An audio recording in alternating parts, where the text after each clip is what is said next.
Now, civil society's organizations and stakeholders has converged at the nation's capital advocating comprehensive reforms in financial sector with a focus on both national and global frameworks.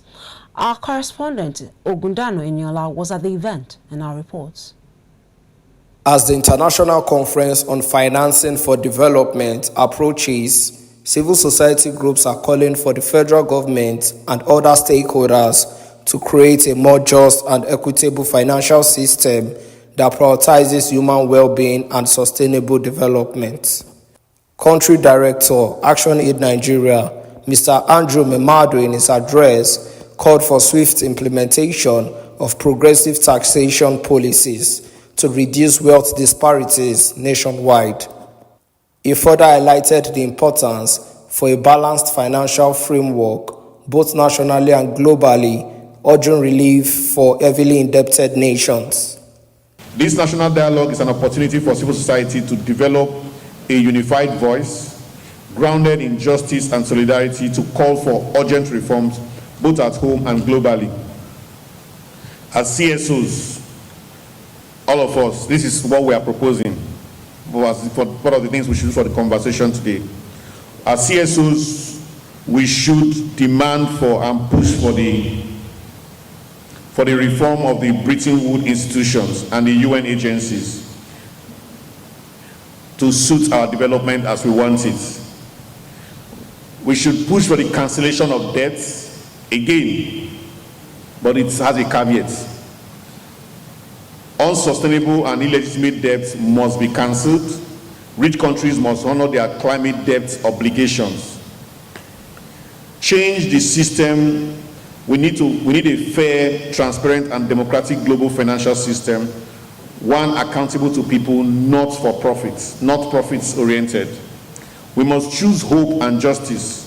National governments must tax the super rich and large corporations, invest in public services for all, and accelerate a just transition for people and planet. Also, Program Manager CISLAC, Mr. Ayo Omowo, pushed for collaboration between all stakeholders to unlock new revenue sources, improve financial management, and combat illicit financial flows in the country. He noted the upcoming global conference in Spain presents a strategic opportunity for Nigeria to advocate for reforms in international finance architecture. This national dialogue today is a critical step. It must produce actionable recommendations and amplify Nigeria's voice ahead of the global summit.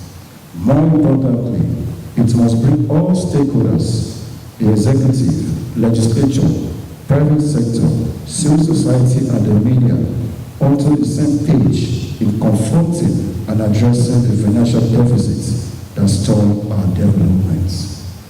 Let us recommit ourselves to building a Nigeria that prioritizes people, protects the planet, and upholds justice and equity. Let us be bold, honest, and collaborative in our approach. The event culminated in a strong call to action for global leaders to prioritize human well-being and sustainable development in financial decision-making. From the nation's capital, Ogundano Eniola, ADBN News.